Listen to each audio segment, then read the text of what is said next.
বাংলাদেশে পাচার করার পূর্বে ভারত বাংলাদেশ আন্তর্জাতিক সীমান্তের কাঁটাতারের পাশ থেকে উদ্ধার ৫ লক্ষ টাকার বার্মিজ সিগারেট।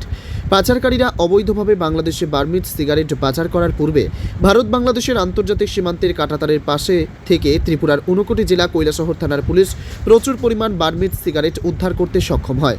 কৈলাসহরের লক্ষ্মীপুর গ্রাম পঞ্চায়েতের ভারত বাংলাদেশের আন্তর্জাতিক সীমান্ত থেকে গোপন খবরের ভিত্তিতে বিপুল পরিমাণ বার্মিজ সিগারেট উদ্ধার করে পুলিশ। এ ব্যাপারে কৈলাসহর থানার ওসি সুকান্ত সেন চৌধুরী জানান, পুলিশের কাছে গোপন খবর ছিল যে কৈলাসহর লক্ষ্মীপুর গ্রাম পঞ্চায়েতের ভারত বাংলাদেশের আন্তর্জাতিক সীমান্তের কাঁটাতার দিয়ে অবৈধভাবে বার্মিজ সিগারেট পাচার হবে। সেই খবর অনুযায়ী কৈলাসহর থানার পুলিশ অফিসার আশিস পালের নেতৃত্বে বিশাল পুলিশ এবং ত্রিপুরা স্টেট রাইফেলস বাহিনীর জওয়ানরা লক্ষ্মীপুর গ্রাম পঞ্চায়েতের ভারত বাংলাদেশের আন্তর্জাতিক সীমান্তের কাঁটাতারের পাশে দিয়ে তল্লাশি শুরু করে ৩ বান্ডিল বার্মিজ সিগারেট উদ্ধার করে। যদিও বার্মিজ সিগারেটের আশেপাশে কোনো পাচারকারীকে আটক করতে পারেনি পুলিশ। উদ্ধারকৃত বার্মিজ সিগারেটগুলির বাজার মূল্য ৫ লক্ষ টাকা হবে বলে ওসি সুকান্ত সেন চৌধুরী জানান। পুলিশ এই ঘটনায় পাচারকারীদের আটক করার জন্য তদন্ত শুরু করেছে।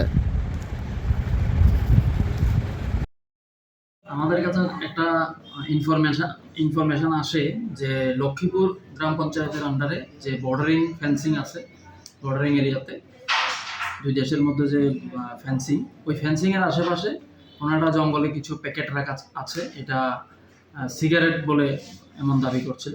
এই খবরের ভিত্তিতে আমাদের অফিসার এসআই আশিস পাল ঘটনাস্থলে যায়। ঘটনাস্থলে তদন্ত করে যেটা পেয়েছে 3 প্যাকেট, এগুলির মধ্যে সিগারেট রাখা আছে।